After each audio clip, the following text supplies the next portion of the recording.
যেমন মায়া বাড়িয়ে হারিয়ে যাওয়া মানুষগুলো মারাত্মক লেভেলের অভিনেতা হয়। এরা স্টার, সুপারস্টার, এদের তুলনায় কোনো অংশে কম নয়। তবে এরা নাটক বা সিনেমার কোনো অভিনেতা না, এরা বাস্তব জীবনের নিখুঁত মানের জাত অভিনেতা। এদের প্রথম দেখায় অনেকেরই এদের ফেরাস্তা মনে হতে পারে, এক কথায় দুধে ধোয়া তুলসী পাতা। অনেক সময় নিজের মনেই প্রশ্ন জাগে, একটা মানুষ এত ভালো হয় কি করে?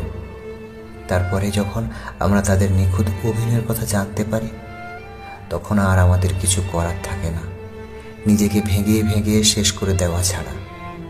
দিন শেষে এই স্বার্থপর মানুষগুলোই ভালো থাকে, শুধু ভালো থাকতে পারে না নিঃস্বার্থভাবে ভালোবেসে ঠকে যাওয়া মানুষগুলো। যেমন আমি, আর ব্যতিক্রম তুমি, তাই তো?